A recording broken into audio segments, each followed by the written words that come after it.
Mesdames, Messieurs, bonsoir. Bienvenue sur le pavillon France pour cet événement de fin de soirée qui va traiter de l'initiative WestMed, dont la vocation est de traiter de l'économie bleue sur le bassin de la Méditerranée occidentale.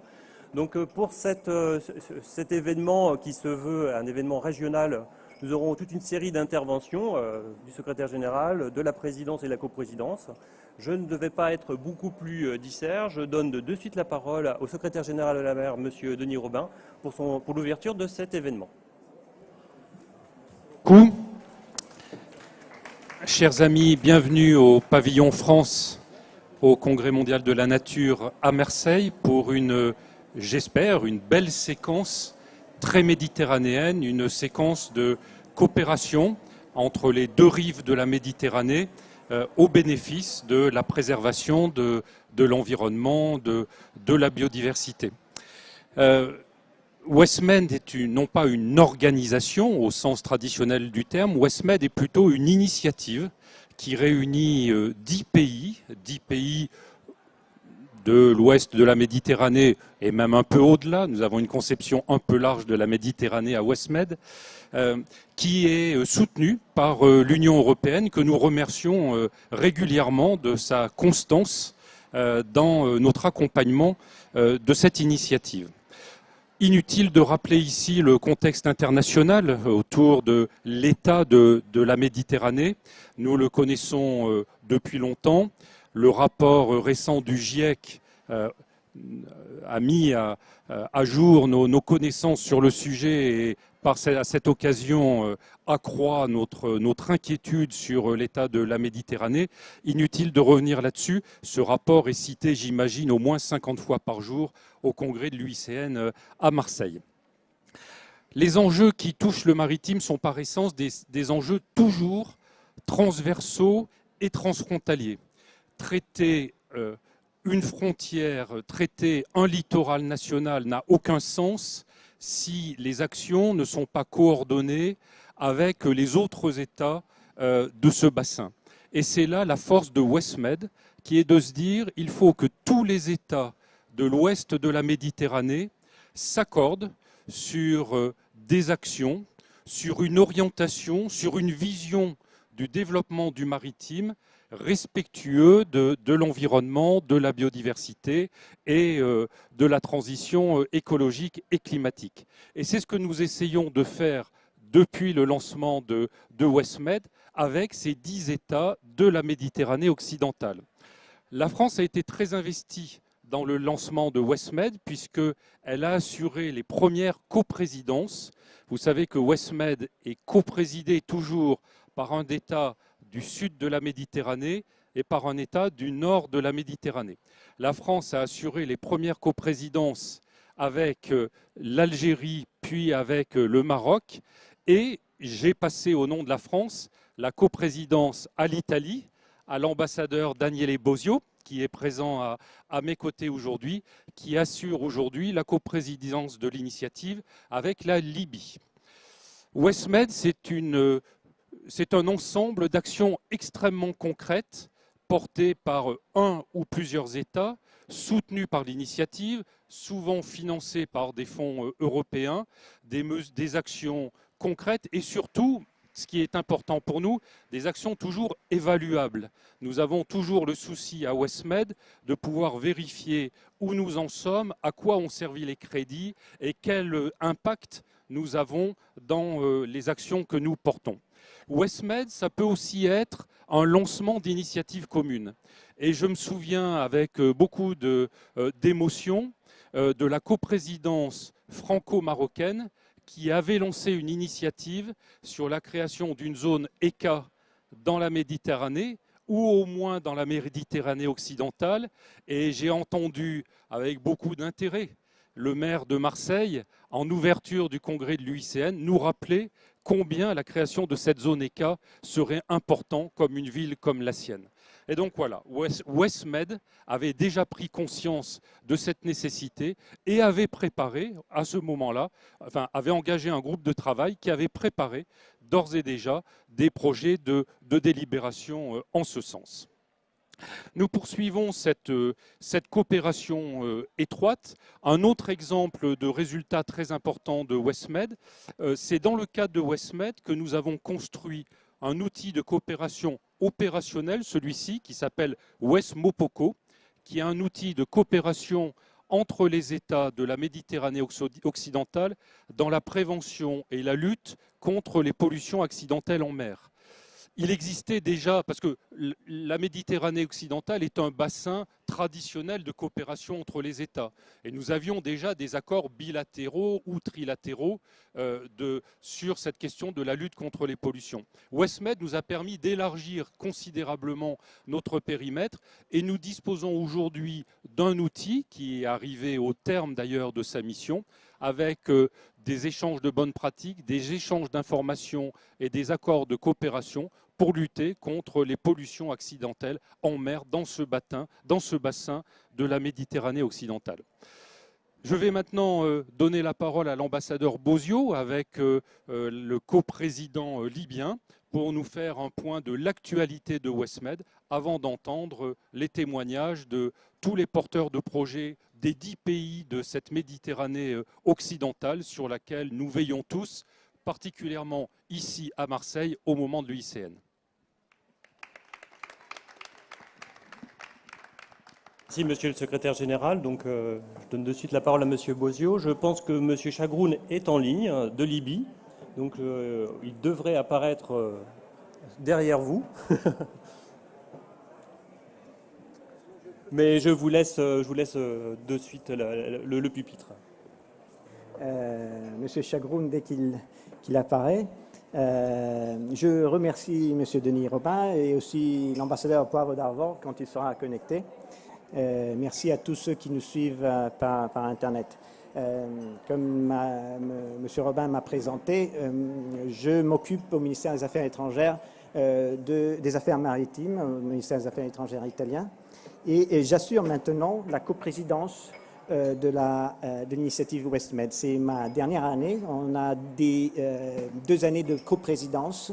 Nous, on l'a partagé avec le Maroc, comme la France, pour l'année 2020, et avec la Libye maintenant en 2021. On va passer la présidence au mois de décembre à Malte, qui va l'exercer avec la Libye dans sa première année.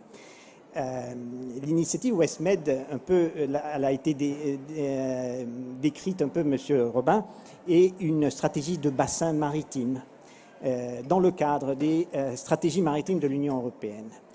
C'est un instrument innovant de coopération entre les pays, les régions et les peuples de la Méditerranée occidentale pour soutenir le développement durable de l'économie bleue. C'est une belle phrase que je n'ai pas inventée. Elle est dans la déclaration ministérielle de Naples de 2017 qui a donné vie à l'initiative Westmed. Elle contient la philosophie de base de l'initiative. Elle signifie que l'initiative est premièrement une structure intergouvernementale, mais elle implique aussi à la fois un réseau d'autorités locales et d'acteurs privés, dont universités, centres de recherche, des ONG, des entreprises. Elle demande donc, comme déjà M. Denis Robin disait, un effort conjoint de la société civile. C'est un effort qui mène à des objectifs communs de la part de tous les acteurs de la société civile. Elle est née sur la base d'une communication de la Commission au Parlement européen et au Conseil, et elle a été accompagnée par un cadre d'action qui contenait un large éventail d'actions possibles pour l'objectif commun du développement durable de l'économie bleue. Donc, qu'est-ce que cela veut dire? Ça veut dire que aussi l'initiative se base structurellement sur un réseau d'institutions fortes, avec une dimension politique de grande envergure au niveau méditerranéen. Elle se base avec une coopération étroite avec la Commission européenne et avec le secrétariat de l'Union pour la Méditerranée. Donc c'est ça sa structure. Elle bénéficie aussi du support d'un mécanisme d'assistance financé par la Commission européenne, qui donne la possibilité, et ça c'est effectivement la clé du bon fonctionnement de l'initiative, la possibilité d'activer directement les éléments de la société civile avec un support technique qui est dans l'arrière, dans son support. Je ne vais pas donner toutes les indications sur les objectifs de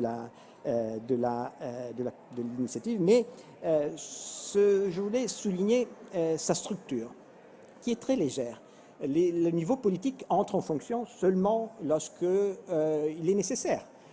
On n'est pas des producteurs de déclarations ministérielles. Les ministres ont donné leur aval et ont donné leur direction politique. Maintenant, le véritable moteur de l'initiative est le comité directeur, dans lequel siègent les représentants des 10 pays. Et pour ça, leur mandat est de donner une impulsion à des projets conjoints, concrets et, comme on me disait, vérifiables. Il y a aussi un autre élément qui caractérise cette initiative, c'est les groupes techniques. On en a constitué deux au moins, et on est en train d'en faire un troisième. Les groupes techniques ont cet objectif de réaliser de mettre ensemble les techniciens des différents pays et étudier les éléments fondamentaux pour des projets qu'on veut développer. On en a fait déjà deux, comme je disais, le groupe technique sur le transport vert et le groupe technique sur l'aquaculture qui vient d'être constitué en avril dernier. Et on a constitué aussi ce qu'on a appelé l'Alliance des clusters maritimes de la Méditerranée occidentale. Le domaine du transport maritime vert s'est effectivement montré particulièrement important. Le groupe vise à permettre de plus grandes retombées dans l'innovation tout au long des chaînes logistiques s'appuyant sur le territoire, transformer, renouveler et adapter les navires régionaux, les flottes et leur transition vers l'utilisation de sources de carburant et d'énergie durable, même en exploitant les potentiels de transformation des ports en hubs circulaires pour la production et la consommation d'énergie durable. Et enfin, soutenir l'utilisation du GNL, du gaz naturel, comme transition vers la décarbonisation du secteur et comme point d'entrée aussi vers d'autres carburants alternatifs et décarbonisés. Sur la base de ces points, un certain nombre de projets ont été identifiés, notamment une étude de faisabilité sur la manière de stimuler le transport maritime écologique en maximisant les investissements dans le secteur durable, dans l'énergie durable, et deux actions pilotes sur la création d'un réseau de ports WestMed en tant que communauté énergétique et sur l'adaptation de navires commerciaux WestMed à l'énergie verte. Dans ce cadre, un projet a été finalisé, il s'appelle Life for Med-ECA. M. Robin en a donné déjà un aperçu. Il vise à soutenir la préparation d'une zone de contrôle des émissions d'oxyde de soufre dans la Méditerranée. Les objectifs du projet consistent à établir un large groupe de parties prenantes et à les engager dans des consultations ciblées afin de recueillir des connaissances supplémentaires pertinentes sur le secteur, de faciliter le transfert des meilleures pratiques et le dialogue entre les différents secteurs impliqués, enfin d'évaluer les éventuelles mesures d'atténuation de l'impact sur les coûts grâce aussi aux opportunités de financement de l'Union européenne. L'aquaculture a été l'étape suivante de la coopération WestMed et elle s'est traduite par la création, comme je disais le mois d'avril dernier, d'un groupe technique visant à favoriser et promouvoir pour l'innovation, le développement d'une aquaculture écologiquement durable et économiquement rentable. Le groupe vient se réunir déjà 2 fois, je crois, et un objectif clairement envisagé est la création de projets communs créateurs d'emplois et de revenus pour les populations côtières des pays de la région, en particulier dans la rive sud de la Méditerranée. C'est très important cet aspect. L'aquaculture et la pêche en général sont des activités à grande utilisation d'emplois et c'est un instrument pour faciliter la création de capacités et aussi d'emplois et de revenus dans ces pays. Un autre domaine d'action important qu'on a développé dans les dernières années inclut le développement de la coopération entre les clusters maritimes. Ils représentent en fait les acteurs essentiels pour agréger les petites et moyennes entreprises locales, les grandes entreprises, et de développer leurs capacités dans la création de synergies avec tous les secteurs impliqués, même au niveau terrestre, c'est-à-dire au-delà de l'économie maritime véritable. On a créé à cette fin l'alliance, comme je disais, l'alliance WestMed pour les clusters maritimes, avec un plan d'action. Cette structure devrait donner une plateforme pour accélérer les échanges et la coopération, pour définir des idées des projets, élargir les relations commerciales avec les clusters régionaux, par exemple, y compris comme les clusters non maritimes à proprement parler, qui sont tout de même pertinents pour l'économie bleue, promouvoir le renforcement des capacités et le partage des bonnes pratiques. Dans ce cadre, l'initiative a renforcé de plus en plus les stratégies avec les synergies avec les autres initiatives méditerranéennes et les fonds, par exemple Interreg, ou les autres stratégies maritimes et régionales, comme par exemple EUSAIR, afin de maximiser les effets sur les investissements et la coopération au niveau régional. Une coopération importante qui a été développée tout au long de ces dernières années est celle avec la commission intergouvernementale océanographique c'est difficile à dire, l'OIC de l'UNESCO, avec le soutien financier de la Commission européenne, on a développé ensemble un plan de gestion des espaces maritimes, MSP Global, et à qui le WestMed est candidat, disons, pour mieux assurer les suivis. Ce sera très probablement, j'espère avec les prochaines présidences, le lieu où les pays de la Méditerranée occidentale pourront se confronter pour l'utilisation meilleure des espaces maritimes afin d'un développement durable. Je ne vais pas prendre trop de temps. C'est vrai qu'au cours de ces deux dernières années de la coprésidence italienne, le comité directeur s'est réuni une seule fois avant la déclaration des lockdowns en Italie, en Europe, dans tout le monde. Mais ceci n'a pas empêché de nous voir, de discuter, de continuer, même en streamlining, comme on dit, le discours. L'initiative a toujours garanti cette valeur ajoutée qu'elle promettait dès le début, et elle est restée l'instrument de coopération nord-sud en Méditerranée occidentale, qui reste cette région une réalité politique et géographique homogène, avec des degrés de développement économique différents, mais complémentaires.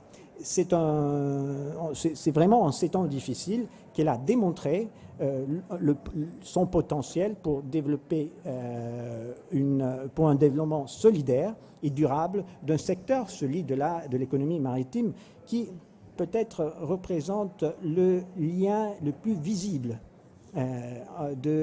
entre les deux rives de la Méditerranée. Cette mer qui ne nous partage pas, mais elle nous unit. Elle nous unit. Il faut faire trésor de cette initiative qui n'est pas encore très très connue, mais qui devrait être vraiment un instrument. Il faudra continuer à l'utiliser comme instrument de solidarité, de coopération et de harmonisation des sociétés civiles des deux rives. Voilà, merci beaucoup. Je passe peut-être la parole à M. Chagroun. Merci beaucoup, monsieur Bozio. Alors, malheureusement, on a cru jusqu'à la fin que monsieur Chagroun de Libye serait présent, mais malheureusement, la connexion n'a pas pu être faisable. Donc, vous avez largement présenté l'initiative et je pense que les orientations que vous avez rappelées sont bien les orientations de l'ensemble des pays et dont celle de la coprésidence libyenne. Et avec, je pense, un axe fort, du moins de la volonté de la Libye, au moins de s'engager sur l'aquaculture, sur le tourisme. Après, à quelle échéance, c'est une autre paire de manches, mais c'est en tout cas une volonté de collaboration et la séquence qui va suivre après l'intervention de monsieur l'ambassadeur Poivre d'Arvor va pouvoir illustrer des témoignages des pays. Est-ce qu'on a une séquence où les différents pays pourront échanger et présenter ce qui a pu être fait dans le cadre de l'initiative WestMed.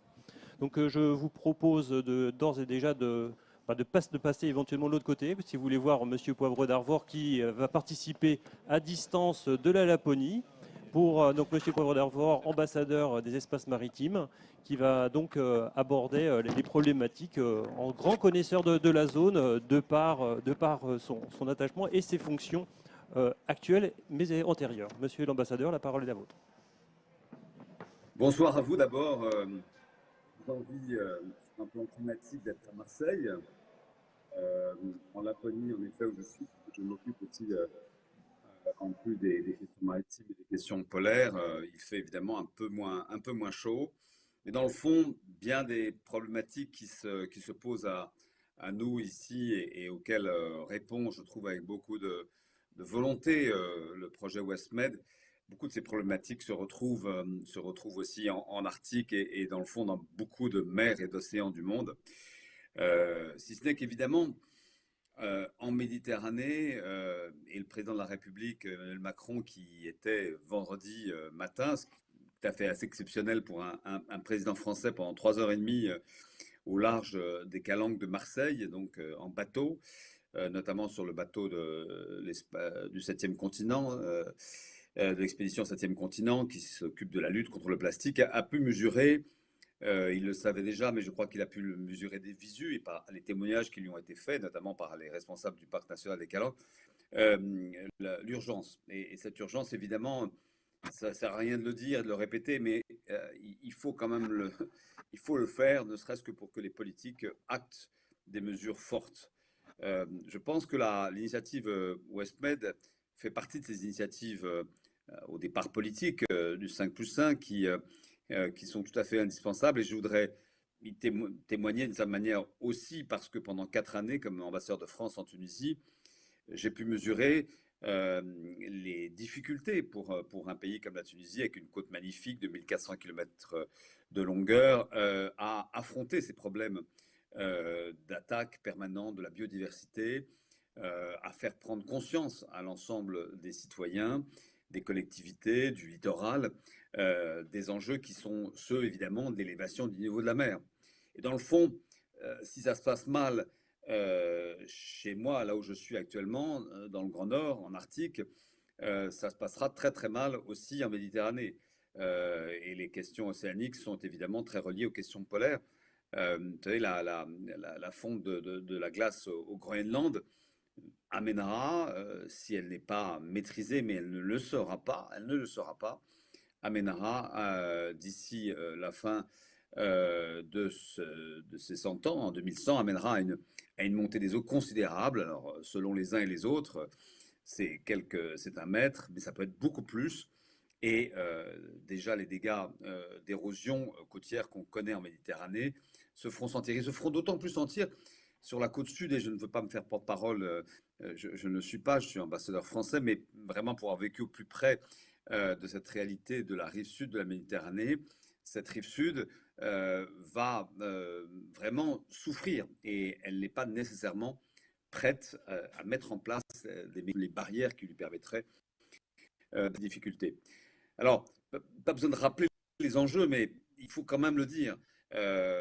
Ces 500 millions de personnes vivent dans cet espace, cette mer qui est à la fois tout petite, 40 km², mais qui est en fait la plus grande mer semi-fermée, contient en fait l'ensemble des problèmes que nous rencontrons et que je pense que nous traiterons dans cette première initiative du président de la République quand il était à Marseille il y a quelques jours, vendredi, de lancer un grand rendez-vous très libre qui va s'appeler l'Ocean Summit, un peu la formule qui avait été adoptée pour Summit il y a maintenant quelques mois à Paris. L'Ocean Summit devra proposer sur des questions extrêmement précises, avec l'aide de tous ceux et de toutes celles qui, notamment en Méditerranée, mais sur l'ensemble des façades maritimes, se battent pour évidemment protéger ces espaces. Une des premières mesures que le président a annoncé d'ailleurs, c'est celle qui consiste à porter les aires qui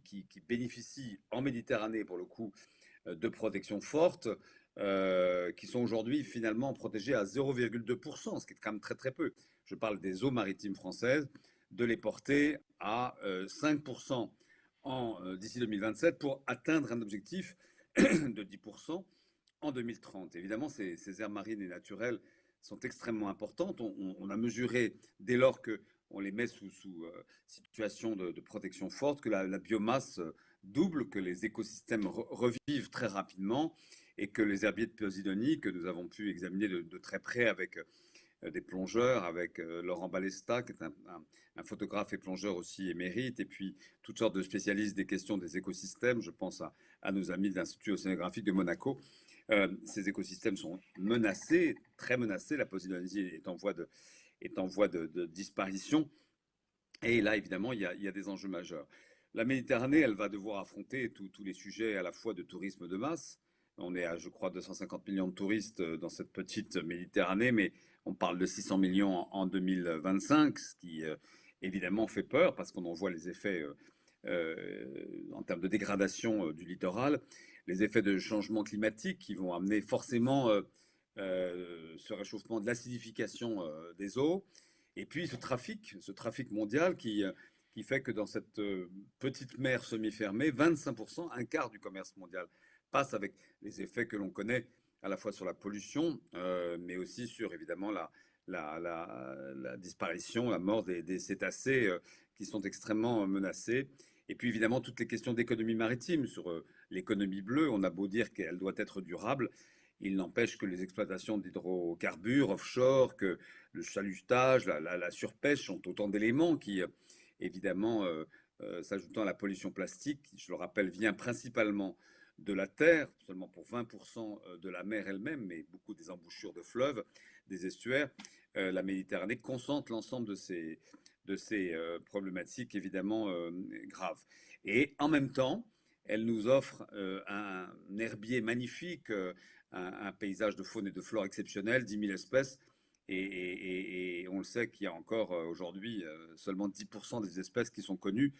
Donc avec 1% de la surface globale des eaux, la Méditerranée résume toutes les questions. Donc je pense que notre engagement, nous, Français, sur ce sujet de la Méditerranée est entier. Il se manifeste par des décisions de ce type-là. Plus généralement, il repose sur l'idée que la France a une responsabilité. Elle n'a pas que la fierté d'être le deuxième domaine maritime au monde.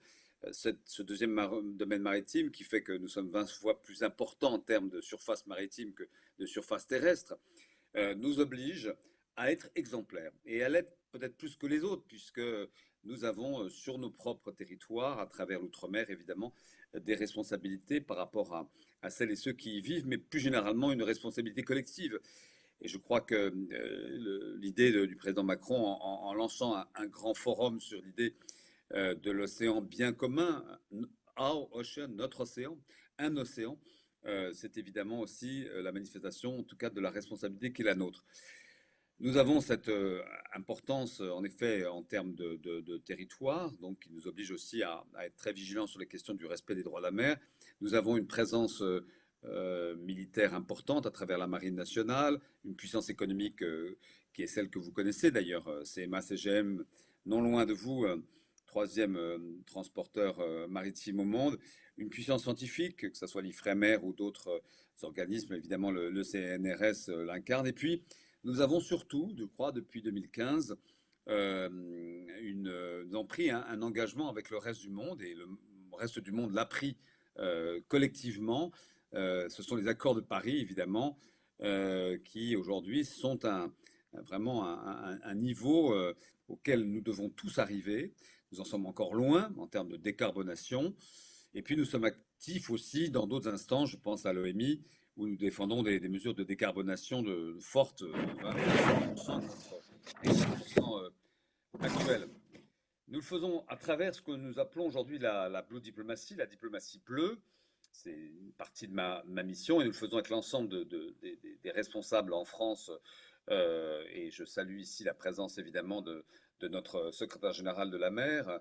Et évidemment, ces sujets sont incarnés aujourd'hui depuis la recréation d'un ministère de la mer par une ministre, Annick Girardin. Mais plus généralement, c'est l'ensemble des acteurs institutionnels qui participent de ces dialogues que nous essayons d'établir dans l'Indo-Pacifique avec de nombreux pays, je pense le Japon, l'Indonésie, l'Australie, l'Inde aussi, mais évidemment aussi en Méditerranée avec l'Espagne, l'Italie, un certain nombre de pays, je pense en effet à la Tunisie. Le Forum mondial de Bizerte, qui a été créé il y a maintenant 4 ans, qui est présidé par Pascal Lamy, l'ancien directeur général de l'OMC, qui est aussi le président du Forum pour la paix. Ce Forum de Bizerte a voulu, par sa création, rétablir évidemment l'équilibre nord-sud. Nous sommes, même si on est au sud de la France, nous sommes au nord, en étant à Marseille. Il est important que des pays comme la Tunisie, le Maroc, l'Algérie, mais aussi, malgré les situations parfois un peu complexes qui peuvent être les leurs, la Libye et la Mauritanie, puissent aussi produire leurs propres réflexions sur ce sujet de la Méditerranée. Leur regard n'est pas le même. Leurs citoyens ne pensent pas de la même manière. Leur rapport à l'environnement n'est pas forcément le même. Et donc ce forum de Bizerte qui se tiendra le 24 et le 25 septembre, qui sera inauguré par le prince Albert II après aussi du secrétaire général de l'UPM, par celle du commissaire européen à l'environnement, à la pêche et aux océans, et à d'autres personnalités évidemment. Ce forum de Bizerte va traiter de 2 sujets, au-delà de celui de l'Europe de la mer, on présentera la mission Starfish, mais d'une part, la présentation de ce plan que vous connaissez, qui dans le fond, je ne sais quel lien aujourd'hui est fait entre le PAMEX, le plan pour une mer exemplaire en 2030, et l'initiative WestMed, mais c'est le même sujet. Celui, de la préservation de la biodiversité menacée, j'ai parlé de la posidonie, on pourrait parler du corail et de nombreux éléments, évidemment, de la pollution plastique. Je crois que c'est un sujet qui aujourd'hui est quand même pris très au sérieux, mais il n'était pas complètement il y a 5 ans, mais les initiatives sont nombreuses et je pense qu'elles seront décisives pour la réduction, en tout cas du plastique dans les fleuves et donc dans les mers.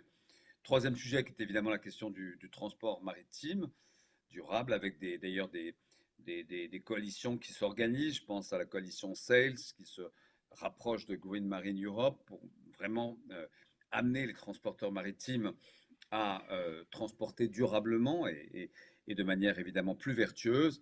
Et puis la question de la surpêche, de la pêche illégale, de la pêche illicite. Et ce PAMEX sera évidemment présenté par Karim Amellal, qui est notre ambassadeur pour la Méditerranée, de nombreux acteurs de la Méditerranée. Mais aussi, nous allons lancer, c'est les débuts vraiment de cette initiative qui a été souhaitée par des élus tunisiens et quelques élus français, ce Parlement méditerranéen de la mer, qui a pour objet de mettre autour de la table ceux qui sont autour du littoral, à savoir les élus. Je suis assez frappé de voir qu'il y a beaucoup d'initiatives en Méditerranée, portées par des ONG, portées par des gouvernements, par l'Union européenne évidemment, l'Union pour la Méditerranée, mais que dans le fond, les élus, je pense aux présidents des régions ou des gouvernorats, les différentes structures qui peuvent exister autour de la Méditerranée, des 24 pays de la Méditerranée, mais je pense aussi évidemment aux maires des grandes villes portuaires, des grandes villes du littoral méditerranéen. Pour certains, souhaitent pouvoir se réunir d'abord pour partager leur diagnostic, car j'imagine que le maire de Barcelone, celui de Marseille, mais aussi celui d'Alexandrie ou ceux de Bizerte ont des choses à se dire qui ne se disent pas, car la structure n'existe pas encore. Et donc, ces maires des grandes villes vont commencer à se parler. L'initiative va démarrer avec quelques élus et nous allons essayer de la faire grandir à travers les mois et les années. Moi, je voudrais saluer tout le travail qui a été fait par l'UPM, ce groupe 5+5, le sommet des deux rives, sur cette création du groupe de travail de l'UPM sur l'économie bleue, qui est fort utile, une création d'une plateforme méditerranéenne des acteurs de l'économie bleue, l'implication vraiment, en effet, à travers le lancement de l'initiative pour le développement durable de l'économie bleue en Méditerranée, Westmed, cette déclaration d'Alger qui était importante en décembre 2018, enfin tous les sujets que vous connaissez, les initiatives Westmed, elles sont extrêmement nombreuses, le lancement de nombreux programmes financés par divers instruments, que ce soit l'Union européenne, Horizon évidemment 2020, le Fonds européen pour les affaires maritimes et la pêche, l'instrument européen de voisinage. On ne manque pas, je crois, de bonnes fées autour de cette Méditerranée. J'aurais pu citer évidemment aussi le Fonds européen de développement régional ou le mécanisme pour l'interconnexion en Europe. Mais il faut vraiment aujourd'hui se fixer un agenda très strict, très rigoureux et rapide. Je crois qu'il faut vraiment aller beaucoup plus vite.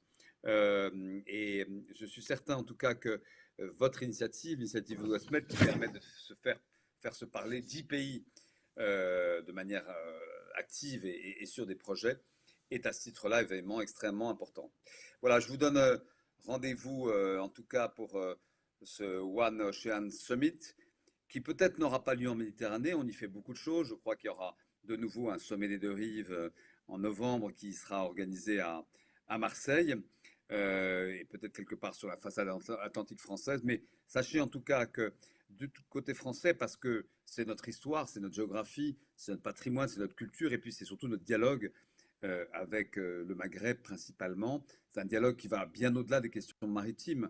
L'ensemble des changements climatiques étant liés aussi aux questions des migrations que vous connaissez, à la question du développement, à la question de la pauvreté et à la question du terrorisme aussi sur cette zone-là. Donc ces sujets sont extrêmement stratégiques, extrêmement politiques pour le président français, pour l'ensemble des membres de son gouvernement, le ministre des Affaires étrangères, la ministre de la Transition écologique, la ministre de la Mer évidemment. Et sachez en tout cas que la France portera sa part, à la fois financièrement, mais aussi en initiative politique. Et une fois de plus, je voudrais vous féliciter la présidence italienne et libyenne pour tout ce qu'elle a apporté, et puis souhaiter à nos amis maltais, qui je crois vont bientôt embarquer dans le bateau de la présidence, le meilleur pour une Méditerranée exemplaire, et une Méditerranée exemplaire tout de suite. Voilà, merci beaucoup. Merci beaucoup, monsieur l'ambassadeur, pour ces mots qui replante complètement le décor au niveau diplomatique, l'action en écho avec les propos de la présidence, de la coprésidence de l'initiative Westmed. Donc là, nous allons de suite passer à la phase des témoignages. Donc une première phase de témoignage qui sera dans la ligne à travers une intervention d'Alexandra Sensi, qui est de l'Union pour la Méditerranée, qui ne va pas tarder à apparaître, donc intervient en distanciel. Alexandra, voilà. We see you. So if you, as the presentation will be in English, if you want. Donc nous vous voyons. Vous pouvez prendre des casques. Alessandra, the floor is yours. Donc c'est un grand plaisir d'être ici avec vous aujourd'hui. Ça me fait plaisir d'être ici à distance avec vous, mais il y a la région, mais c'est très bien de partager les développements récents et la contribution des pays WestMed et l'adoption en février de deuxième cette année de la déclaration. Et il y avait une première déclaration déjà et une déclaration ministérielle avait élargi leur envergure de coopération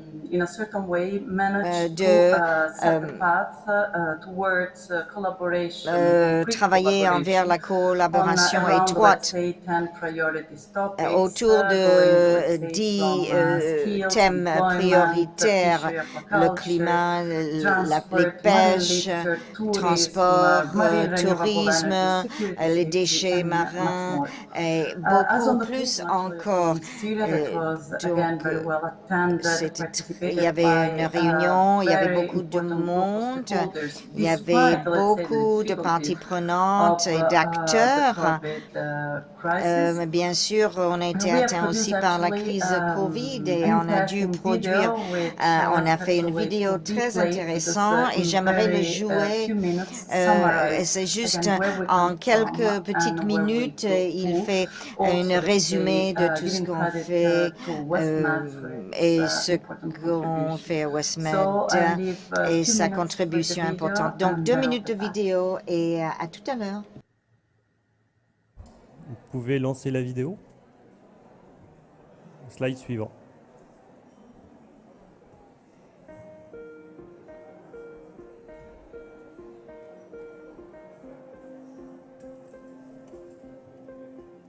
Our generation can achieve a sustainable use of our ocean resources, promoting economic growth, innovation, improved livelihoods and blue jobs, while at the same time preserving the health of our seas.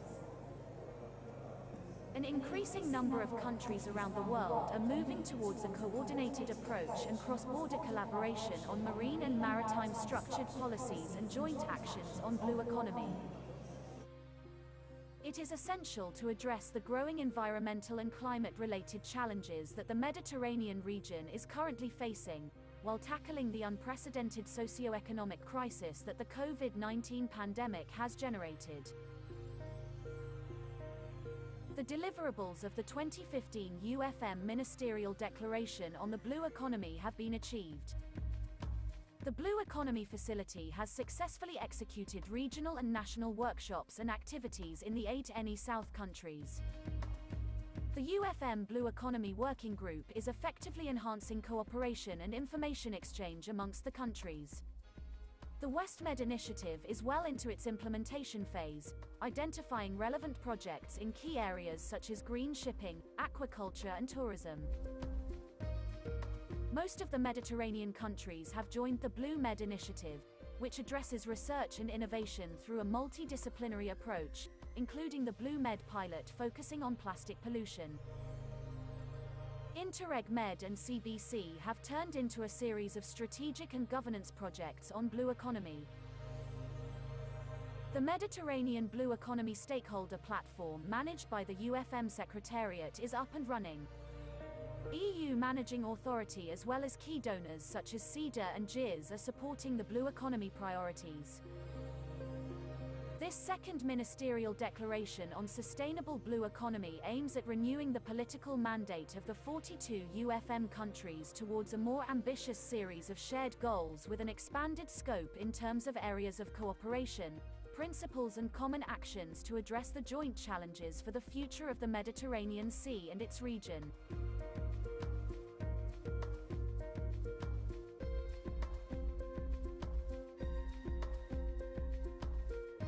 Reinforce governance and future of sea basin strategies and promote sustainable circular economy principles as well as tools such as maritime spatial planning and integrated coastal zone management.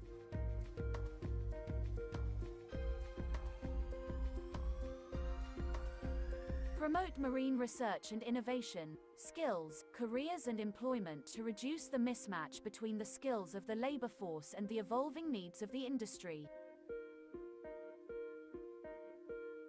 Fisheries and aquaculture are of vital importance for food security and provide essential socio-economic value for vulnerable coastal communities. The sustainable, climate-neutral and zero-pollution maritime transport and ports plays a strategic role ensuring connectivity among the UFM countries but also in reducing global greenhouse gas emissions. Reduce marine litter, in particular plastic and microplastic pollution. Rethink coastal and maritime tourism, preserving the marine and coastal ecosystems, local communities and marine cultural heritage. Promote research and innovation on the marine renewable energies to combat climate change. Ensuring a high level of maritime safety and security for the protection of its citizens and countries. Boost sustainable investment in the blue economy to create a more conducive environment for investments in the UFM countries. The blue economy challenges oblige us to realize that the sustainable management of the resources provided by the Mediterranean Sea is common. Shared good will require a closer collaboration across borders and sectors and on a wider scale. الاقتصاد الأزرق هو النموذج الاقتصادي الأمثل الذي يضمن استقرار اجتماعي واقتصادي لمنطقتنا ونظام بيئي صحي ومستدام. كمثال، نحن في صندوق العالمي للطبيعة نعمل مع البحارة من أجل التصرف المشترك في الموارد والذي يمكن أن يحمي النظام البيئي البحري ويدر مداخيل القارة للمجتمعات الساحلية. As a Blue Med ambassador in Tunisia, my message for the future of blue economy in the Southern Mediterranean basin is that blue growth governance mechanisms should be based on an ecosystem approach to maintain their long-term sustainability. It is crucial in order to ensure the continuity of political agenda, hence the importance of Mediterranean synergies, so that we can truly make a difference. We have very positive expectations for blue economy in the Mediterranean, particularly around regenerative blue economy, as we are seeing amazing projects for restoring and enhancing marine environments based on science and technology and raising ecosystem goods and services which lead to really sustainable growth opportunities for all the Mediterranean basin. Dans le cadre de l'économie bleue, espérant de trouver un support pour les jeunes promoteurs pour s'investir dans notre pays et pour créer en fait des nouveaux emplois. It is time for us all to renew our political commitment and take action together.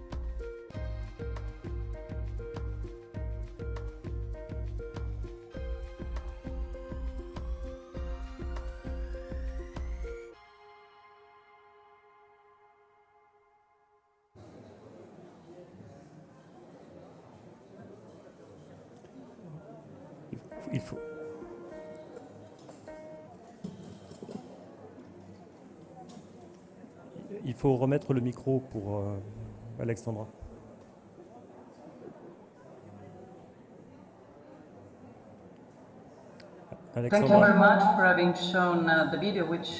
Merci beaucoup d'avoir diffusé cette vidéo qui montre les opportunités de collaboration que nous avons développées à travers le temps.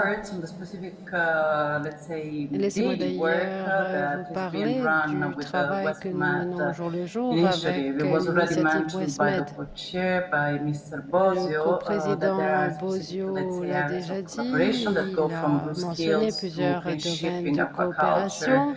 Il a mentionné l'aquaculture, il a parlé de finances bleues, il a parlé de transition vers une économie circulaire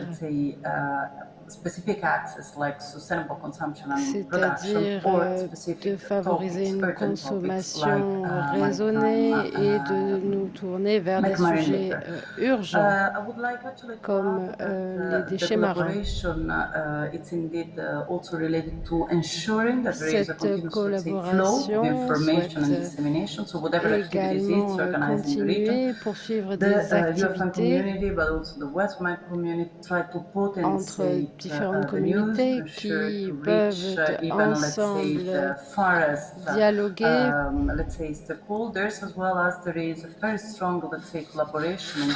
et donc cette collaboration a déjà commencé sur le plan technique, mais j'aimerais attirer votre attention sur certaines activités qui se sont montrées très utiles récemment.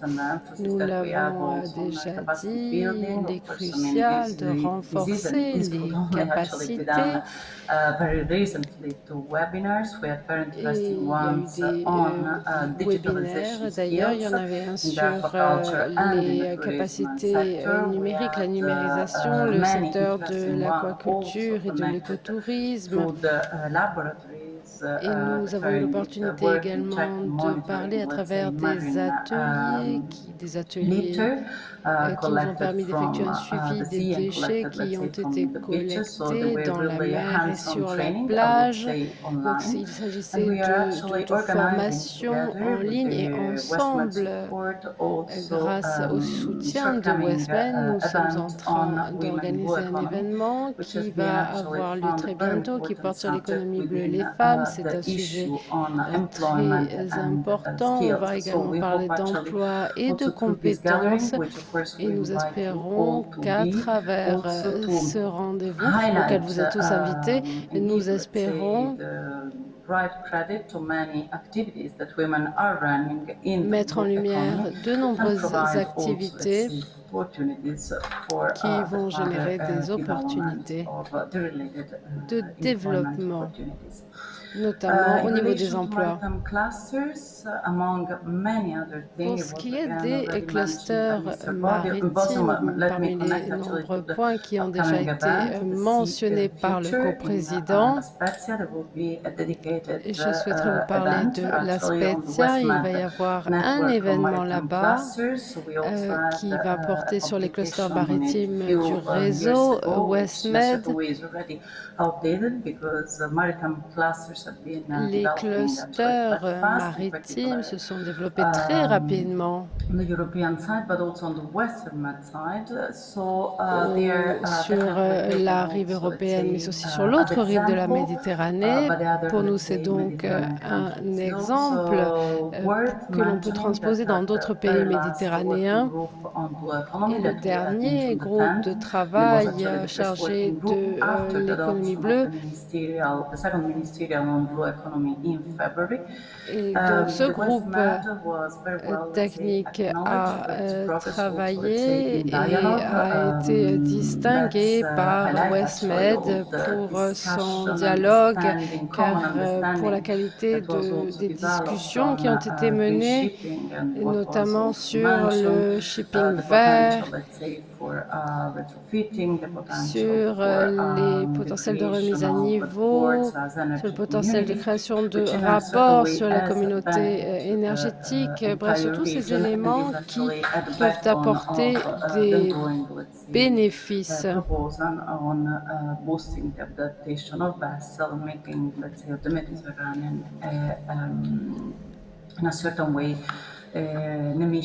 Il y a eu des missions dans plusieurs régions.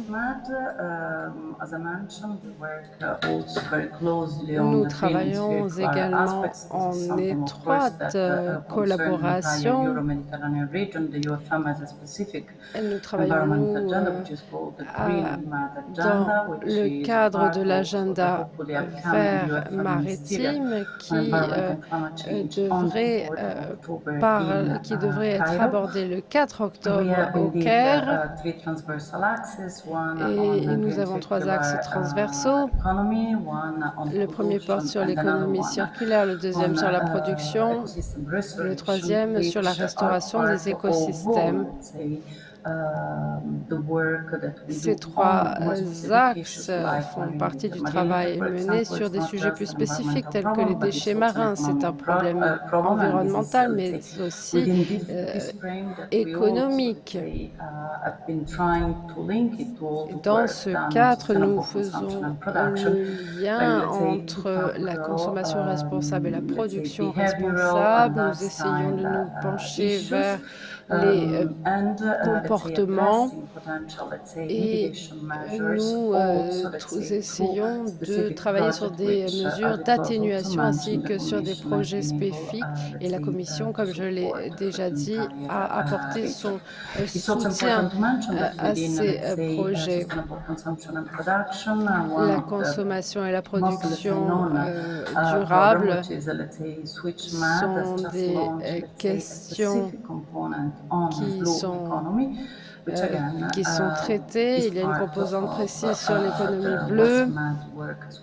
Et cela fait partie, cela est du ressort de WestMed également. Pour conclure, je souhaitais vous parler du tourisme côtier, de tourisme maritime. En tout cas, dans ce domaine, nous souhaitons travailler à la reprise de ces secteurs qui ont été durement touchés par la crise du Covid. Nous avons ensemble créé des groupes de travail avec de nombreux experts sectoriels et nous souhaitons passer à l'action et ces actions, nous les partagerons avec vous. Voici un aperçu des nombreuses activités que nous menons. On n'a jamais assez de temps pour parler de tout. Nous travaillons également avec l'UNESCO. Nous souhaitons aller plus loin, nous souhaitons continuer sur cet élan pour le bassin méditerranéen. C'est très important pour pouvoir mener des actions futures. Et nous avons également travaillé sur la finance bleue durable. Pour conclure, je vous dirais que l'Union pour la Méditerranée travaille à des recommandations.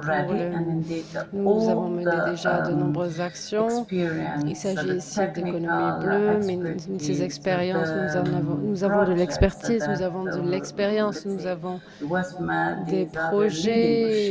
WestMed fait sa part dans la région et il y a beaucoup de travail, mais ces travaux, nous les utiliserons à l'avenir. Je vous rends la parole et merci beaucoup d'avoir pris le temps de m'écouter. Merci. Thank you very much, Alessandra, for your presentation regarding all the UFM. It illustrates the fact that all the activities and actions are nested, shifting from global to local. So give me directly the opportunity to introduce, de passer directement la main au témoignage de l'Algérie et de la France. Donc je donne de suite la parole, parce qu'on est déjà en retard, à l'Algérie pour Monsieur Samir Grimès et à Monsieur Mohamed Tifouri, qui vont vous parler de la stratégie économie bleue développée dans le cadre du soutien de l'Union, avec le soutien de l'Union européenne. Et ensuite à Pauline Taillac-Deschamps, qui nous viendra nous présenter l'action d'Expertise France sur ce sujet. Samir, la parole est à toi et je te laisse le temps qu'il te faut. Merci beaucoup, Monsieur Herpers. Je dois dire aussi que cette stratégie nationale sur l'économie bleue, elle vient quelque part aussi du processus WestMed et notamment de la conférence haut niveau qui a été organisée à Alger dans le cadre du format 5+5, le 3 et 4 décembre 2018, donc qui a été suivi par la feuille de route. Donc tout ce processus-là, ça a créé une dynamique au niveau national et cette dynamique, aujourd'hui, avec l'appui de l'Union européenne et d'autres partenaires aussi, ça nous a permis d'élaborer cette stratégie nationale sur l'économie bleue. Alors, il faut souligner peut-être que, d'après ce que j'ai entendu aujourd'hui et d'après des rapports qui sont faits un peu partout en Méditerranée récemment, que nous partageons les mêmes enjeux, les mêmes défis, les mêmes challenges, hein, donc déclin de la biodiversité, des problèmes de vulnérabilité par rapport au changement climatique, des mortalités massives des espèces, fragmentation des écosystèmes, emprise des activités socio-économiques sur l'écosystème marin et littoral, développement, littoralisation. Et donc tout ça, ça fait que nous avons effectivement des enjeux liés à la biodiversité particulièrement et qui elle-même est un moteur de l'économie bleue. Next. Donc voilà, si je dois recontextualiser la côte algérienne ou l'espace maritime national, je dirais qu'aujourd'hui, ces pressions se manifestent par la présence d'un Algérien sur 3 près des côtes, un Algérien sur 5 pratiquement prend de l'eau potable qui est dessalée, donc d'où l'importance du bon état écologique. Le PIB maritime, c'est à peu près 20% du PIB national. Le PIB de la pêche et de l'aquaculture est encore faible, mais il est en constante augmentation. Souligner également que l'espace maritime qui est réservé à la pêche aujourd'hui, c'est autour de 9,5 millions d'hectares. Et rappelez peut-être que la pêcherie des petits pélagiques de l'Algérie, c'est une des 3 premières pêcheries de la Méditerranée au cours des 5 dernières années. Et enfin, je dois insister aussi que la côte algérienne est classée aussi un hotspot de la biodiversité, mais également, si on regarde un petit peu de plus près le rapport du GIEC, c'est aussi un hotspot des changements climatiques, mais ce n'est pas que la côte algérienne, c'est la côte nord-africaine, je dirais, et un peu plus le bassin occidental. Voilà, donc, next. Alors, peut-être qu'il faut aussi souligner que cette stratégie ou ce développement de l'économie bleue en Algérie s'inscrit en droite ligne du plan d'action du gouvernement qui a été adopté il y a quelques jours, le 30 août 2021, donc il y a moins d'une dizaine de jours, ce programme d'action qui vise notamment la modernisation du secteur de la pêche et de l'aquaculture, la digitalisation du secteur maritime comme les autres secteurs, mais aussi l'intégration des secteurs. Donc quand on parle d'intégration des secteurs, je dois aussi rappeler que l'économie bleue place les chaînes de valeur au sommet de ses préoccupations. Et ceci aussi s'inscrit, cette stratégie sur l'économie bleue s'inscrit dans la droite ligne aussi de la stratégie du plan quinquennal 2021-2024 qui vise notamment le développement de l'aquaculture, le développement de la construction et de la réparation navale, le bon état écologique également et la maîtrise de la pêche et des régulations aussi des activités qui sont liées à la pêche. Next. Voilà. Alors, tout ceci ne sort pas d'un contexte aussi régional parce que la côte algérienne ou l'espace maritime national fait partie de l'espace ouest méditerranéen et un peu plus de l'espace méditerranéen. Et donc, nous nous inscrivons totalement dans les perspectives, dans les dynamiques, dans les initiatives, dans les programmes, dans les déclarations qui nous concernent tous en Méditerranée. Quelqu'un avait dit avant moi aujourd'hui que nous dépendons les uns des autres et les solutions que nous pouvons apporter les uns par rapport aux autres ne peuvent pas être efficaces si nous n'avons pas une action synergiques et si ces solutions ne sont pas partagées avec des dynamiques collectives et participatives. Donc c'est pour cela qu'en 2017, l'Algérie a été signataire de Medfish Forever. En 2018 également, donc l'Algérie a engagé aussi des processus par rapport à la stratégie nationale de gestion intégrée des zones côtières en 2015, mais qui a été mise à jour en 2021, donc adaptée au nouveau contexte, au nouveau challenge, mais surtout cette stratégie nationale sur l'économie bleue qui décrit, on le voit dans la prochaine slide, qui décrit un petit peu l'action du gouvernement ou l'action de la société ou l'action de l'État en mer. Next. Voilà, cette action de l'État en mer avec des axes d'intervention prioritaires, une vision commune partagée par l'ensemble des acteurs et notamment aussi de la société civile et des acteurs économiques, des scientifiques, voilà, l'ensemble des acteurs.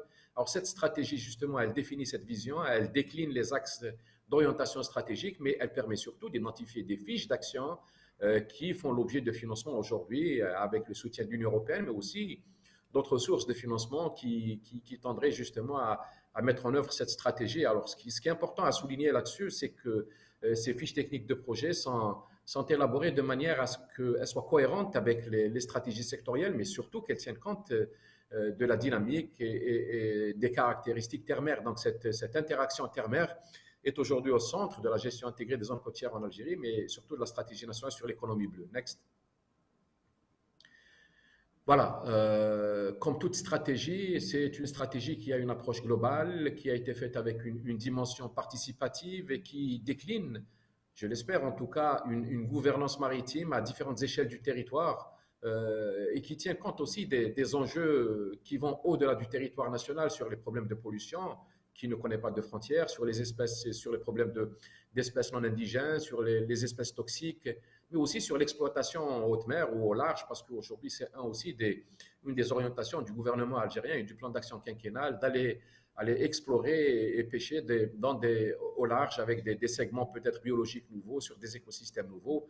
Donc tout ceci impose, dans le cadre de la stratégie, la construction d'une vision par rapport à l'observation, la surveillance, le monitoring, mais tout ceci est intégré évidemment parce que les connexions entre les activités sont tout à fait perceptibles. Et donc cette stratégie 2030, justement, elle permet d'organiser cette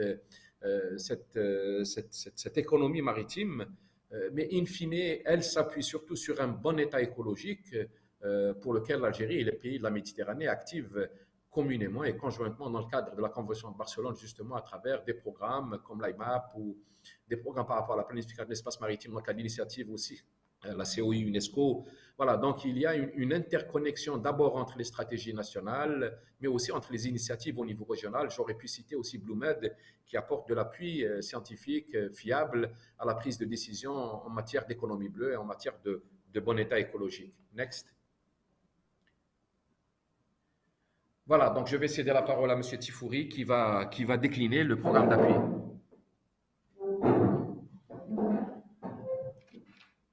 Merci.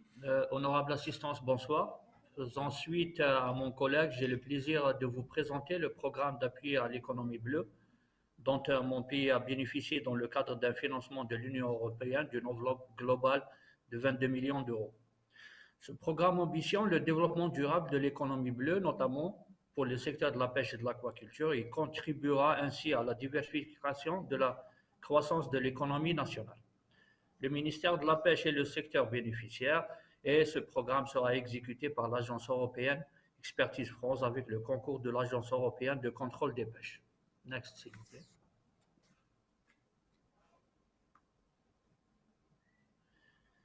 Le choix du secteur est motivé par l'étendue de son champ d'action étalé sur toute la bande côtière, mais aussi pour ses capacités intrinsèques lui permettant de fédérer l'ensemble des acteurs de l'économie bleue, et ce pour le développement de nouvelles opportunités économiquement viables, socialement acceptables, ceci dans le respect de la durabilité environnementale. Ainsi, le programme vise la résilience des villes côtières par l'offre de nouvelles opportunités pour la création d'emplois au profit des communautés riveraines, à travers notamment l'innovation et la mise en place de la planification des espaces maritimes. Le programme se concentrera dans un second volet sur l'amélioration des conditions de travail des pêcheurs artisans pour accroître leurs revenus et ainsi améliorer leur cadre de vie et ceux de leur famille.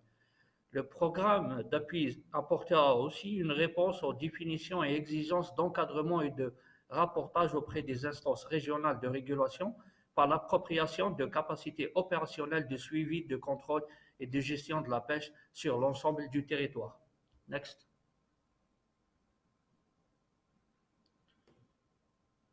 Voilà, qu'il me soit permis à présent de vous dérouler un exemple de 2 actions définies dans le cadre de l'exécution du programme d'appui, dont le calendrier de ces actions s'étalera sur les 4 prochaines années.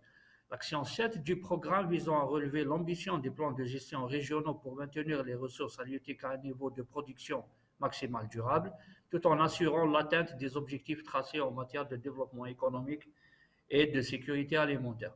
Cette action se déclinera notamment par le développement de chaînes de valeur aquacole durables, ainsi que le développement de zones de pêche réglementées par l'engagement d'un processus de GISC.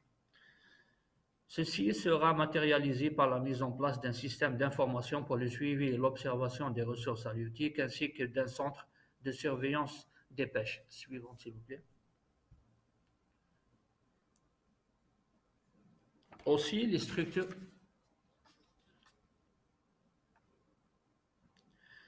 L'autre action phare vise la durabilité de la pêche artisanale. Une attention particulière sera portée pour le développement de chaînes de valeur de ce segment, ainsi qu'un renforcement des capacités dont bénéficieront les artisans pêcheurs. Cette action sera consolidée par l'accompagnement dispensé aux structures professionnelles et par la réponse à leurs préoccupations qu'apportera le développement de capacités de recherche et d'innovation en matière de techniques de pêche adaptées. Aussi, des structures d'accompagnement seront mises en place pour favoriser l'entrepreneuriat et l'émergence de start-up dans le domaine de l'économie bleue circulaire. Tout cela fait que les actions inscrites au titre du programme dont je vous ai fait l'économie de sa présentation constituent une action majeure pour l'action en Méditerranée. Suivante.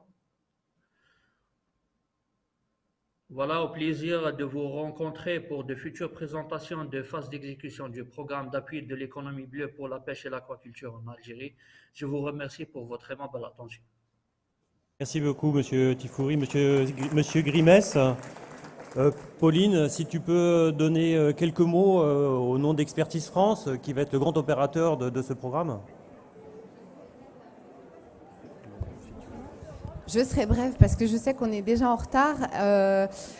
Comme l'a rappelé Monsieur le Secrétaire Général, la première présidence de Westmed était franco-algérienne. Donc ce premier projet est lui aussi franco-algérien. C'est un financement européen et Expertise France, en tant qu'agence de mise en œuvre de projets de coopération, est très fière de porter avec l'Algérie ce projet, qui est un projet ambitieux parce qu'il est multipartenaire, multithématique. Il couvre les questions de sécurité en mer et de protection de la biodiversité. La pêche illégale et irrégulée, c'est un vecteur d'érosion de la biodiversité et d'érosion de l'humanité. Il gère aussi les stocks de pêche, il gère aussi la protection côtière, il gère l'aquaculture. L'aquaculture, l'érosion côtière, c'est aussi une des questions qui intègrent les questions d'adaptation au changement climatique. Donc voilà, c'est un projet très ambitieux, multithématique, multipartenaire, qui mobilise chez nous 4 départements thématiques et qu'on est très fiers de porter aux côtés de l'Algérie grâce au financement européen. Merci beaucoup, Pauline, pour ces mots très justes et efficaces et rapides qui illustrent l'action de la France, mais qui s'inscrira dans la durée sur les 4 ans qui viennent. Très bien, donc prochain témoignage, la Tunisie. Monsieur Bozio, pour parler des clusters, ainsi que Malte, de manière très rapide pour parler des clusters et des compétences bleues. Donc Monsieur Miladi, qui est en ligne, la parole est à vous. Merci Frédéric. Mesdames, Messieurs, le projet Westmed a permis de créer une dynamique entre les 10 pays de la Méditerranée occidentale pour la promotion de l'économie bleue dans notre région et le développement aussi bien des secteurs traditionnels que des secteurs émergents liés à la mer. Et cela dans le cadre d'une préservation de l'environnement et de la biodiversité. En effet, et comme vous le savez, la Méditerranée est une mer quasi fermée qui représente moins de 1% de l'océan et elle est bordée par 21 pays riverains qui comptent 400 millions d'habitants et abrite une grande diversité biologique. Cette mer fait l'objet d'une forte pression liée à l'activité humaine, résultant notamment de la croissance des populations riveraines, du trafic maritime, du tourisme, de la pêche, du développement industriel et autres. Cette pression est en augmentation par la surexploitation de certaines ressources marines, l'accroissement des pollutions relatives aux eaux usées urbaines, aux rejets industriels, aux déchets plastiques et aux pesticides. La connaissance du patrimoine naturel marin est essentielle afin de préserver la connaissance du patrimoine naturel marin est essentielle afin de préserver ces ressources potentielles. Il faut dans ce sens renforcer les moyens de sensibilisation, de communication et surtout de connaissance du milieu marin. La synergie entre les différents pays pourrait aider à réduire cette pression et à coordonner les différentes actions et à partager les expériences, notamment dans le domaine des outils, des méthodes, de l'observation et de la protection de l'environnement. Le projet Westmed représente une opportunité dans ce domaine, puisque une de ces 6 priorités est la protection de l'environnement et de la biodiversité. Les différents groupes de travail créés par le projet Westmed relatifs au transport propre, à l'aquaculture durable, au cluster, et aussi aux compétences bleues ont permis d'élaborer des programmes de sensibilisation et des plans d'action impliquant les différents opérateurs des 10 pays afin de proposer des solutions adéquates dans ce domaine pour toute la région West-Med. L'économie bleue dans notre région est un atout pour booster la croissance et la création d'emplois. Mais à titre d'exemple, la formation professionnelle et l'enseignement supérieur, notamment les compétences bleues, doivent suivre pour ne pas être un handicap à ce développement. L'inadéquation entre le système de formation et le besoin de marché de l'emploi est une réalité dans nos pays de la rive sud. Et certains secteurs de l'économie bleue ne trouvent pas toujours les compétences souhaitées. À ce titre, la coopération entre la Tunisie, l'Italie et la France, parrainée par le projet WestMed, mérite d'être évoquée. En effet, un programme a été finalisé pour les 2 prochains mois, basé sur le renforcement des capacités des jeunes clusters maghrébins pour la formation des gestionnaires des clusters et le partage des modèles d'affaires. 2 webinaires ont eu lieu avec l'équipe Erasmus+, l'équipe WestMed, les clusters des 3 pays, l'Université de Sousse et de Sfax pour la formation d'étudiants et la création de filières économie bleue en Tunisie. Bien sûr, tout ce travail se fait en coordination avec l'Alliance WestMed des clusters maritimes, l'Alliance européenne des clusters, qui renforce leur coopération dans le domaine des dialogues entre les clusters, du renforcement des capacités sud-sud et nord-sud, et l'encouragement à l'investissement et à l'innovation dans les activités maritimes. Mesdames, Messieurs, pour conclure, l'économie bleue est un atout pour la croissance et l'emploi, mais en parallèle, il faut encourager les investissements dans la nature et les solutions basées sur la nature, qui ont un avantage immédiat et à long terme pour le développement économique, la santé, le bien-être des communautés, ainsi que la résistance au changement climatique et à la conservation de la biodiversité. Merci pour votre attention. Merci beaucoup Salem pour ces mots de la Tunisie. Je donne de suite la parole à l'Italie pour partager aussi son expérience avant que de Malte n'intervienne. Je ne sais pas si ça marche comme ça? Oui, il faut rapprocher le micro et ça marche. Merci beaucoup.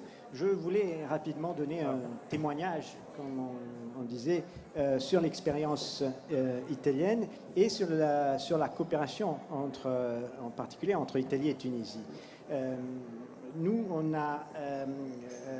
a identifié déjà depuis longtemps cette coopération pour des raisons inévitablement politiques, géographiques, culturelles, de voisinage entre les deux pays.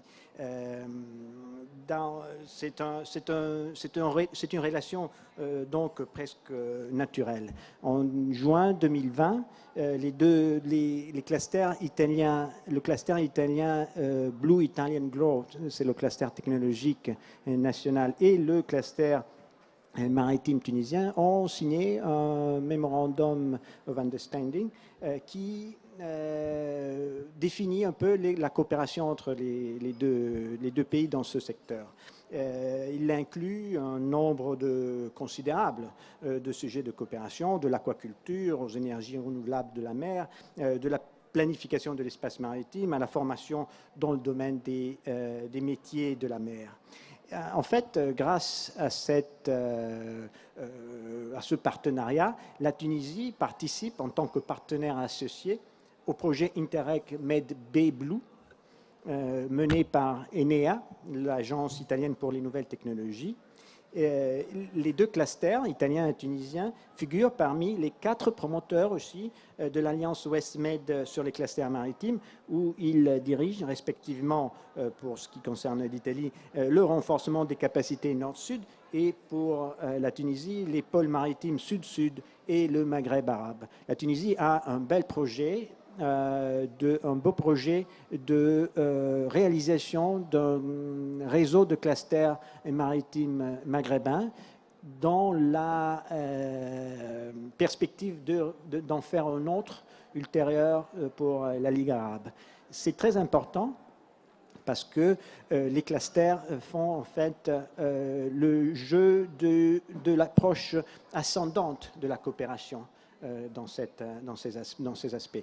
Et avoir en Tunisie, et je remercie les collègues tunisiens, cette volonté et cette habilité, capacité de promouvoir cette intégration est très important.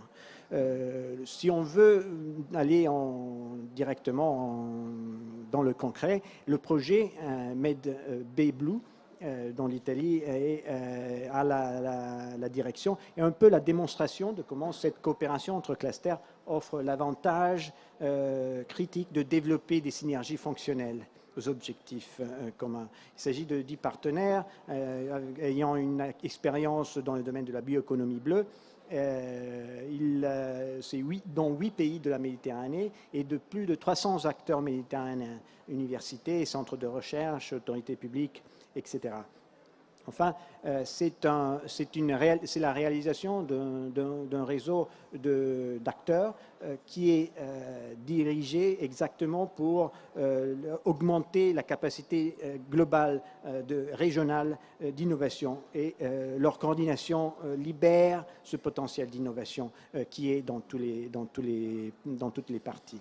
Nous, en Italie, si je peux ajouter cela, on a un secteur de cluster assez différencié, et récemment, il s'est rationalisé, si on veut, parce que d'un côté, on a ce cluster technologique national qui est basé sur la recherche, les centres, les universités, mais qui a aussi entre ses membres des petites et moyennes entreprises, des autorités régionales et des grandes entreprises, y compris par exemple Eni, la société des hydrocarbures, et Fincantieri, les chantiers.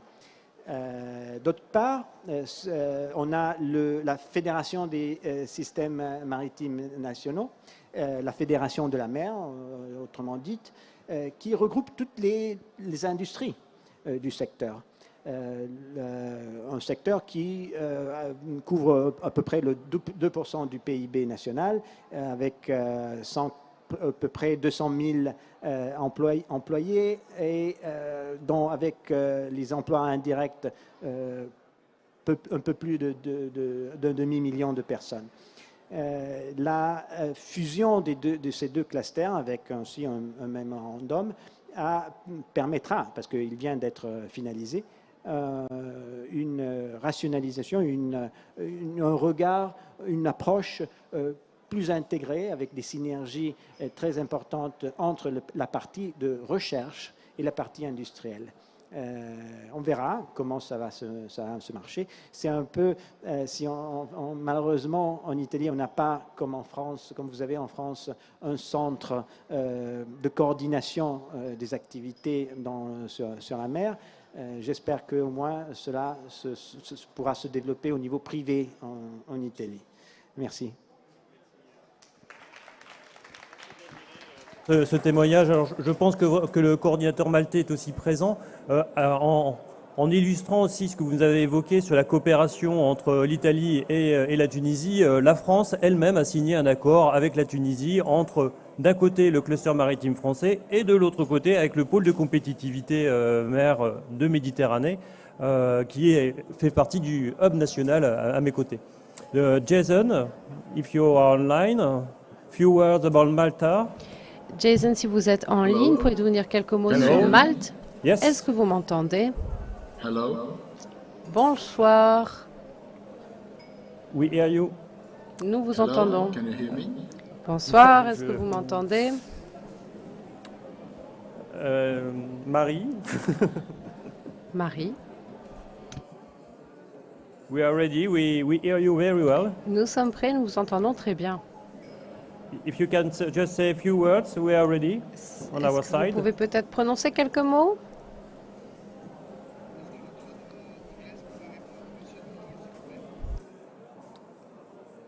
Hello. Okay. So yes, I can hear you. Can I start? Okay. Yes, thank you very much. Merci beaucoup. Thank you for inviting me to this Merci event. de m'avoir invité I à know cet that we are événement. very late on schedule, so Je I sais que will nous be sommes very très en brief in my retard, alors introduction. je serai très bref. The Mediterranean coast and seas La have the côte potential et la to mer deliver méditerranéenne sustainable blue growth and peuvent jobs. devenir durables Yes, et there miser is a sur clear l'économie need bleue for dans the les prochaines countries années. through government, Les education, pays et les institutions gouvernements and méditerranéens ainsi que industry leurs to institutions channel maritime activities doivent into employment canaliser opportunities les activités by maritimes investing et in les new blue opportunités skills and d'emploi career en development. investissant dans de So within the nouvelles national compétences Maltese bleues. context, a Et variety dans of jobs in the le research, contexte maltais, innovation and development il y a aspects au of the niveau field de la recherche et de are l'innovation, offered ce sont mainly des by the aspects qui University of Malta, sont supported assurés by par the les funding universités de Malte. Ils sont opportunities soutenus par provided plusieurs by the opportunités Malta de Council financement for qui ont été Science and fournies par le Technology, Conseil maltais pour the la Malta science et la Science technologie, Council de for Science and Conseil Technology, in fact, de and other la science et la private technologie maltais institutes est une also institution provide privée et seafarer education elle and soutient training. également l'éducation The et IMO la International formation. Maritime Law Institute, Il y a d'autres institutions plus internationales qui sont établies à Malte et qui offrent des carrières dans l'économie bleue au niveau des services maritimes et juridiques. Et au niveau national, ces instituts fournissent un écosystème pour la recherche, les initiatives et la formation professionnelle. Il s'agit donc des opportunités de coopération pour les pays méditerranéens et cela leur donne aussi l'occasion de relever des défis communs. Dans la Méditerranée de l'Ouest, nous avons de nouvelles sources, de nouvelles opportunités de croissance et pourront avoir un impact social positif. La coopération entre les pays de la région du Sud pour le développement et la mise en place d'actions communes pourrait nous aider à relever des défis communs, mais aussi créer des opportunités à forte valeur ajoutée. Les secteurs de la biotechnologie, le secteur maritime contribuent clairement aux opportunités de l'économie bleue d'améliorer les conditions de vie de la région. C'est tout de mon côté. Merci de votre attention. Merci beaucoup. Donc, dernier témoignage, dernière ligne droite, un témoignage du Maroc sur la création, notamment la problématique de la lutte contre la pêche illégale. Donc, Monsieur Ibdan devrait être en ligne. Voilà, Monsieur Ibdan, la parole est directement à vous. Votre présentation va commencer. Nous pouvons y aller.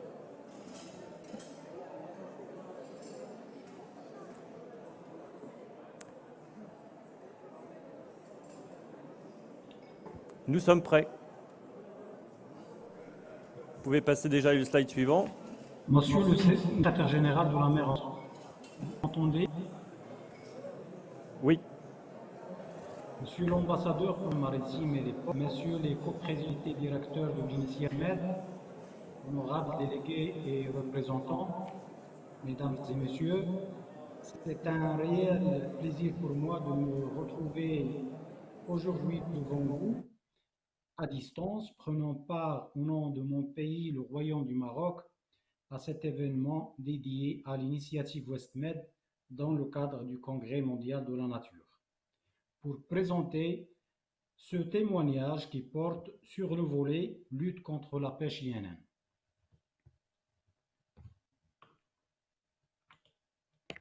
La pêche INN constitue une menace majeure pour la pérennité des stocks halieutiques, l'écosystème marin et la situation socio-économique des pêcheurs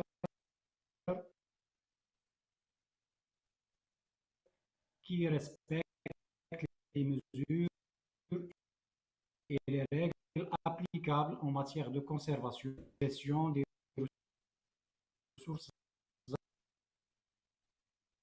halieutiques.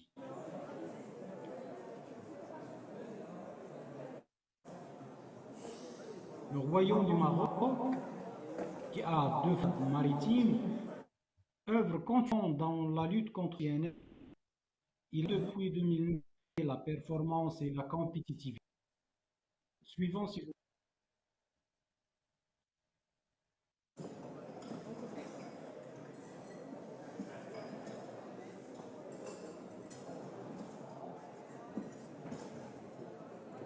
slide suivant, s'il vous plaît.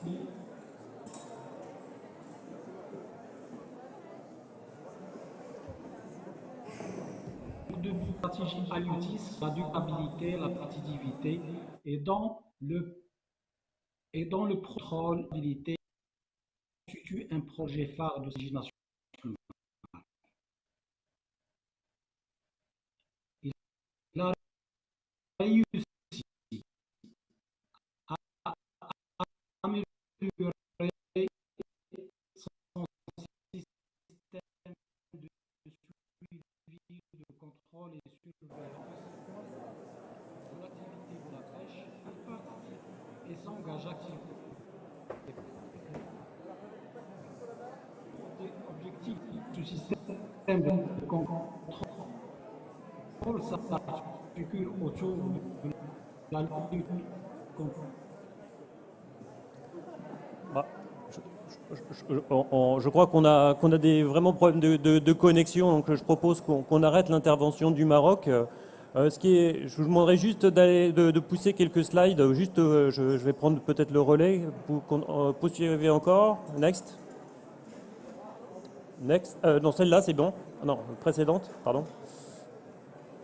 Je voulais juste évoquer l'illustration de la coopération dans le cadre de Westmed, avec notamment cette académie virtuelle de la lutte contre la pêche illégale, qui illustre la coopération entre les pays, sur une initiative qui a été portée notamment par l'Agence européenne de contrôle des pêches, qui assure cette activité. Et sur la base de cette idée initiale, et qui d'ailleurs, au titre du FERAMP A, se traduit par un nouvel engagement de l'Union européenne pour un financement d'à peu près d'1 million d'euros pour poursuivre cette pratique qui était indispensable sur le bassin. Slide suivant, ça va aller très très vite. Pour conclure, je pense que la salle n'a pas de questions, du moins j'ose l'espérer. Michel est tué. Donc je vous propose d'ores et déjà tout de suite, monsieur le secrétaire général et monsieur Bozio, de faire quelques mots de conclusion, si vous avez le temps.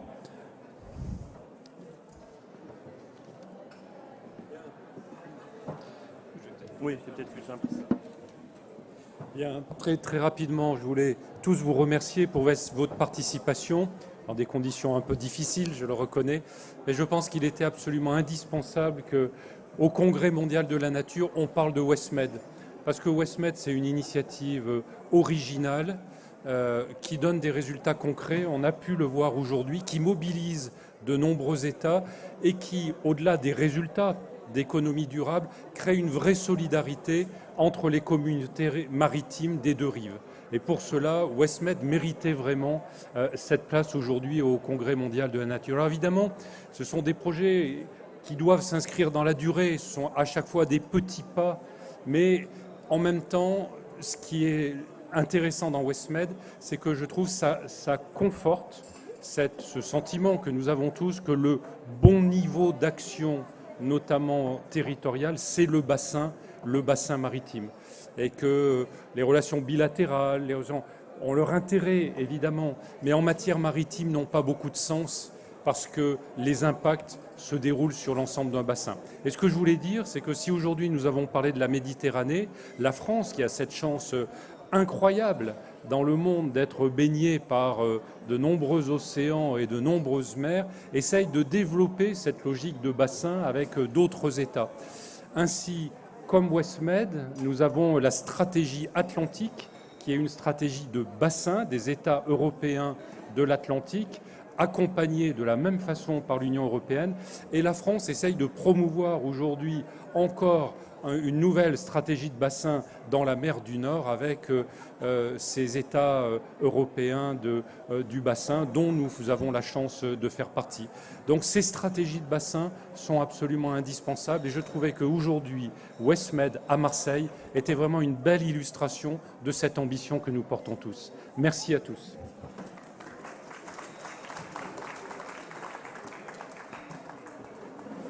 Merci, Monsieur Robin.